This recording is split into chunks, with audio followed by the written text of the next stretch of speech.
Hi, I'm Mark, and this is Foothill Paint Fabrication. Today we're back on the 1950 Chevy truck fenders. We have all four fenders, the inner fender wells, and a couple of trim pieces to do. So we're going to be going step by step on how I shoot base coat, clear coat, to give yourself a nice quality paint job when you're done. So let's just jump right to it and get this thing knocked out.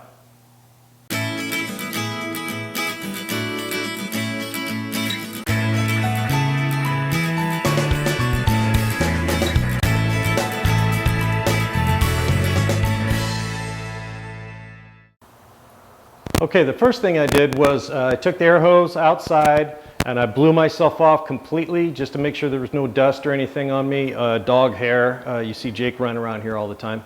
And then I blew off the fenders again. Now last night I moved these in and I blew everything off carefully after it was set out to dry after sanding. So everything's been blown off good, the shop's been cleaned out, and we're pretty much ready to go. So the next step I will do is I'll blow out all the air lines to make sure there's no moisture. And then I'll get my air hose out and wipe it down, and then we're going to get ready to start mixing some base coat. Okay, the first thing I do before I even start mixing up paint, I've unfolded my brand new tack rag, tack cloth all the way, and then I've refolded it. This just makes it easier for me to change sides when I'm tacking off so I can get all the surfaces. So these are pretty sticky. These are really high quality ones. Get the ones from the automotive paint store. The ones you get at the home center might be a little more gooey and you don't want to leave any residue behind. And when you tack off, you always want to make sure that you use extremely light pressure. Remember, this is kind of sticky. We're just wiping over the top. We're not trying to scrub anything off. And then I'll also grab the air hose at the same time while I'm tacking off, just so anything I break loose, I blow it away just in case it doesn't stick to the tack rag. Also, watch for strings. When I was priming my old crappy tack rag, I left a string on one of the inner fender wells, and I had picked that off while I was painting. So keep an eye out for that while you're tacking off. So I'm going to grab the air hose. We're going to tack these off real quick, and then we're going to mix up some paint.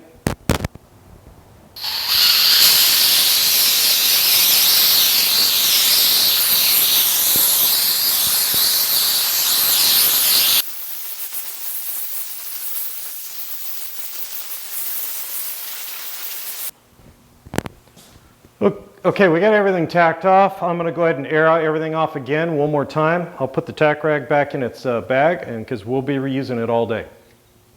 On this particular color, it's a medium blue metallic or medium dark blue metallic. Depends on how you want to look at it. So we're going to get it stirred up really well first, and then we're going to get it mixed. Now this is a brand new can, so the first pour, see that right there? That's all the resins on top. So the color's at the bottom. And this one is maxed out. I mean, this one's full right to the very lip right here. So I may take a smaller cup to dip out of this because the chances of me spilling more than I'm going to waste on a small cup are pretty high. So to pour this into that cup over there and not spill anything is, I think I can do it, but I think I may just dip out of it. I don't know, we'll see. Give me a minute to get my bravery up, I guess. But I'll have some paper towels standing by just in case either way. So we're gonna mix this up real careful, take some time, and I'll bring you back when I'm ready to take the shot at pouring this out of this extremely full gallon of color here.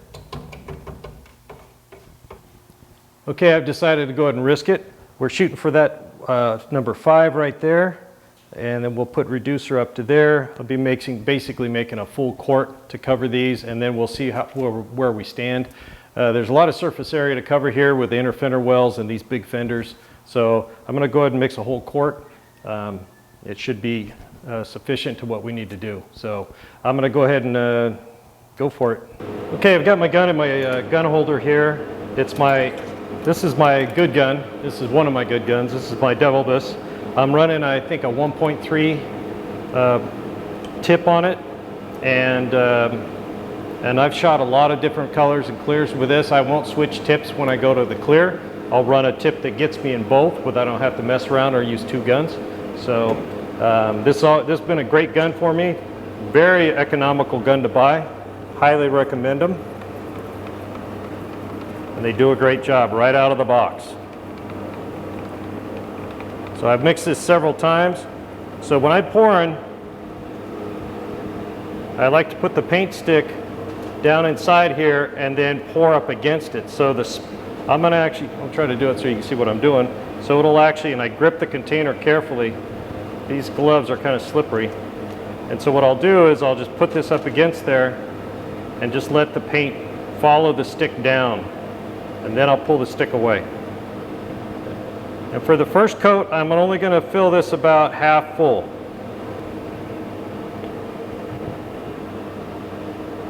And then what I'll do is I'll just swing that over and I'll let that drip right into the cut.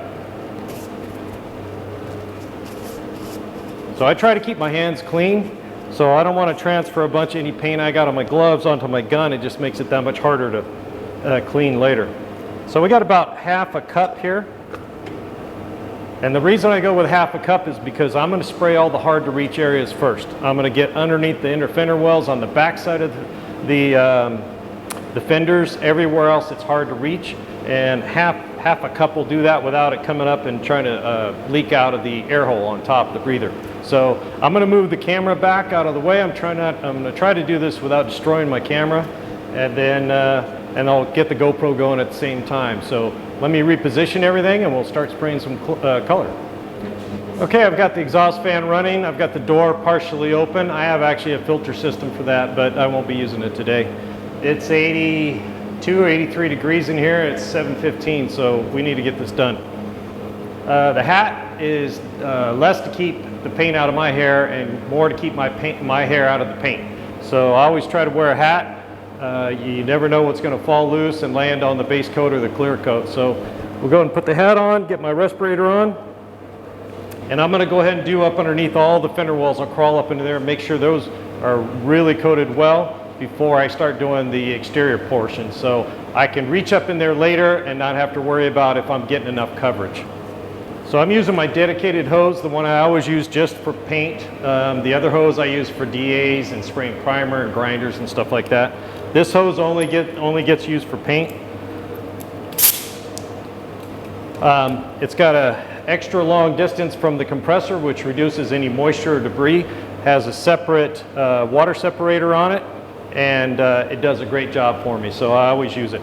Now normally if I didn't have like a crappy inner fender well to paint, I would have some sort of panel in here to adjust my gun to. But I have these inner fender wells over here, and they're just inner fender wells, so I'm going to use them as my panel to adjust my gun. So on the gun, I know that I read the instructions. The paint wants me to spray about no more than 20 psi at the gun, and how much fluid tip pressure they want. So with experience, I know what to adjust this gun to, and you'll get there too. Most people that use HVLP have the air pressure up way too high. Clear, I'll run down to 12 psi. The idea is to get the paint atomized and on the vehicle and not in the air. So I'm going to go ahead and get this gun adjusted up real quick. I'll grab my respirator, and then we'll get this adjusted and start spraying.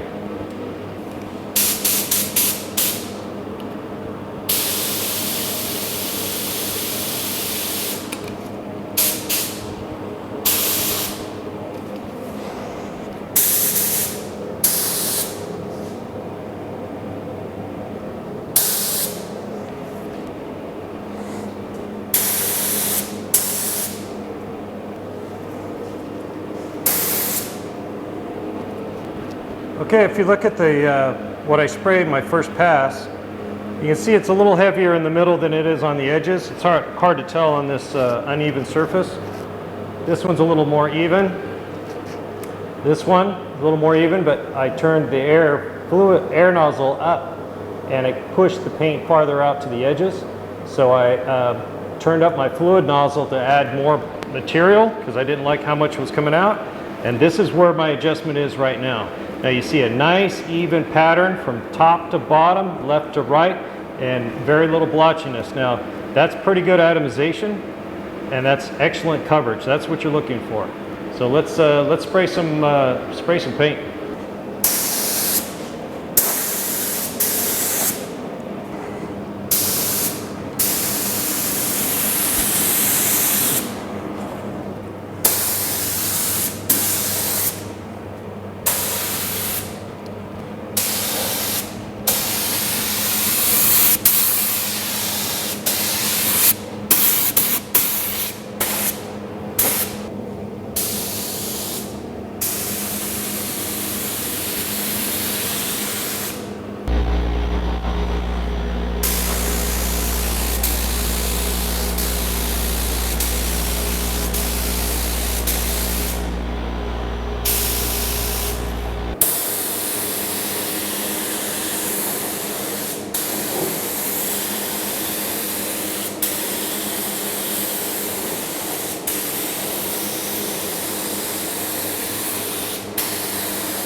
Okay, we're going to tack off in between each coat.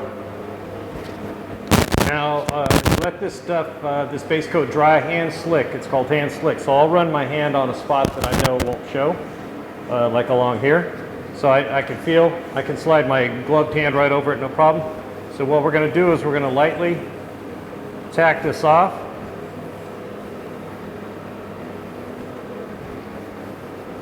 And what this does, it removes dry spray or anything else that may have landed on the panel. So you can see right there, that's dry spray that's coming back off. So we're going to wipe them all down. All right, so we're ready to hit it again. I'm going to go over those inner fender wells. They don't matter. I'm going to try to get those covered all the way and then just call them good.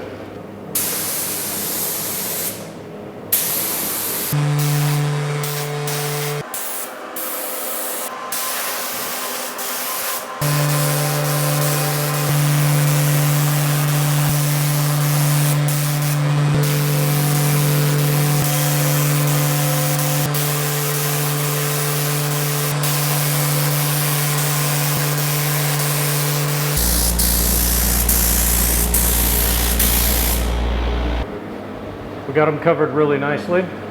They're all the same color. I'm probably going to go over them one more time with a control coat since this is metallic.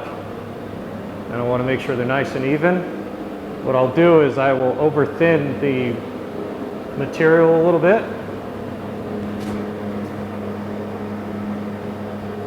And then just back off and give them one last coat. Okay, I got 2 coats on it. I'm going to spray kind of like a control coat on the last one. Back off a little bit, increase my volume and a little bit more air pressure, and I'll just go over these. I won't be doing up and under the fender wells or anything like that, just the exterior surfaces. Had to readjust the gun a little bit. All right, let's go for it.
Okay, that's it for color. We're going to clean the gun and let this sit about 30 minutes, and then we're going to mix up some clear and get some clear on it. Okay, the panels are ready to go. I just have to tack them off before we spray any clear. The clear we'll be using today, I've used over and over again on these complete cars, these custom cars. It's a Napa Martin Sr. It's called Elegance Clear Coat. It's TC755 if you want to try it. It's an excellent clear. I love this clear. I've used it quite a few times. The one thing is it's a forced dry clear, meaning that it needs to be in a booth with an oven. Now, I don't have a booth with an oven, obviously, but you can actually spray this clear, wait 24 hours, and then sand it and polish it. But there's one caveat. It's still not hard. So you could actually leave a dent in it by rough handling it or setting something on it until it sits a good, 4 or 5 days and plenty of heat. So just keep that in mind if you choose to use this clear. Now, this clear is mixed up 2-1-1, so it's 2 parts clear, 1 part hardener, 1 part reducer.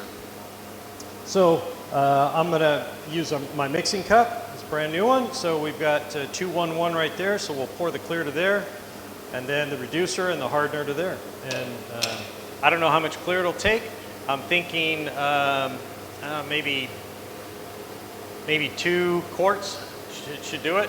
Now this clear only calls for 2 coats. It's a production type clear, they're not thinking show cars or anything else when they make this stuff. So it's a immediate overcoat, meaning that there's no flash time in between. So as soon as I spray everything once with clear, then immediately I'm going to put the second coat on. Now if you want to go to a third coat, then you have to wait, because there's a lot of film thickness on there. It was designed for 2 coats, and it will not sag with 2 coats if you spray properly. You pile another one on, the solvents are going to come out of what you're spraying. It's going to eat into the other 2 layers, and you're going to get a sag or a drip. So you have to extend it. You can't just pile another coat on there. So you're going to have to give it a good, depending on the temperature and the reducer you're using, 15 minutes maybe to let it flash off all the way, and then put another coat on. If you decide to put a 4th coat on, then you need to go to 20 minutes on your next coat, because you got to let those solvents completely leave there so that that clear starts to stiffen up. You pile more on, you're piling more material and more reducer that's going to eat into the one underneath and cause it to loosen up and try to sag on you. So keep that in mind. Okay, everything's been tacked off and blown off. Now I did run into a couple of nubs sticking up while I was tacking. So I just kind of went over back and forth lightly with the tack rag and knocked them off. So tacking in between helps get rid of a lot of that debris that may have landed in there or came off the gun. You can have everything perfect and you'll get a little dry spot on your fluid tip, and then you're spraying it, it'll fly off as a little nugget. So a little miniature nugget, it'll stick in your paint. So when I tacked off, I hit 2 spots that I was able to just kind of go over it, not push hard, and just kept going over it until I felt it disappear and I could see that it was gone. So don't panic if you get something in your paint. Just stop, let it dry, try to tack it out of there, and then put another coat over the top and you should be fine. So let's spray some clear. It's been almost an hour since I finished spraying. So the good thing about this base coat is you can go up to 7 days of open time, meaning that if you spray the base coat and you want to stop, you stop. And then if you want to spray, like say that you spray the base coat on a Saturday morning and then you want to spray the clear on the next day, Sunday morning, that's perfectly fine. So this paint will stay open for 7 days. You don't have to scuff it or anything. After 7 days, you got to sand it all down and spray more base coat on it. So keep that in mind. It's really good for the do-it-yourselfer at home. You don't have to get rushed.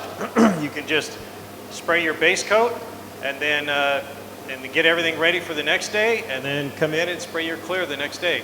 Now keep in mind that the longer you leave them uncovered, the more chance of getting fly poop or dirt or dust or somebody touching them. So I wouldn't go more than a day, a day or 2. But if you're spraying multiple colors or whatever, it's a perfect system to do it with.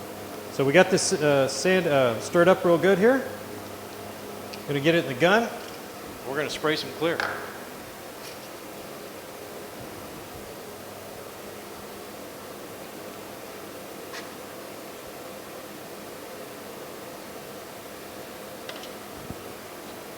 All right, I don't know how much clear it's going to take, but we'll mix a quart at a time and just keep spraying it. And if we need more, we get more.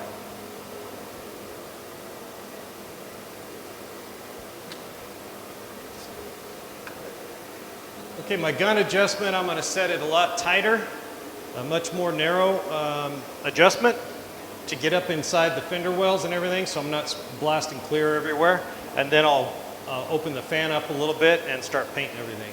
So I probably won't do the inner fender wells till last, and we'll just use whatever clear we got left over. It doesn't need super thickness, film thickness, because it's just inner fender well. Okay, here I am putting the 3rd coat on. Unfortunately, I lost the footage for the 1st and 2nd coat. It was not a good day for shooting video, but I'm using a 50% overlap. I've got a medium wet coat adjustment on the gun, and just trying to wet it out and make it look really nice and get that 3rd coat on without putting any sags in it.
Okay, it's been about an hour and 45 minutes since I finished spraying the clear.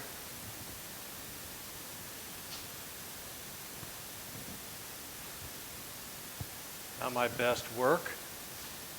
A couple of dry spots I'm not happy about. Not really dry, but a little more orange peel than I would like. But that'll come out with the when I color sand them and polish them. So this clear is dry to the touch. It was probably dry to the touch an hour, so I could touch right here easily, apply pressure. It feels super smooth, but it's still soft. I can run my hand over it, it's no problem. It's not going to leave a mark, it's not sticky at all, but it needs to dry, cure out all the way. So the instructions call for 30 minutes at 140 degree skin, panel temperature. So it's a hot one today. It's probably 102 here, maybe hotter. So I'm going to move everything out into the sun and let it bake for about an hour or so. So it's safe to move it out there. Nothing can get stuck in it. Now, if a tree limb falls on it, that's one thing. But as far as bugs and anything else, it's not going to harm it. So let's roll this stuff outside and let it start cooking.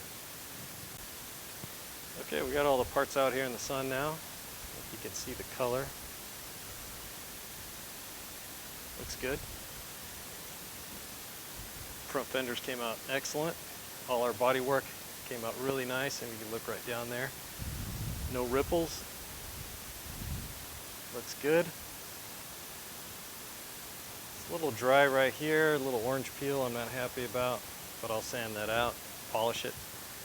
Inner fender wells came out really nice compared to the amount of time I was put into them. They were just inner fender wells, so we weren't going to spend a lot of time on them. Rear fenders. You can see our patch panels down here. That body line looks nice. This looks good over here. If you can see the color, it's hard to tell. The sun is very bright. It's a hot one today. Probably 102, maybe 103. These are going to heat up fast. But everything looks good. All our body work came out nice.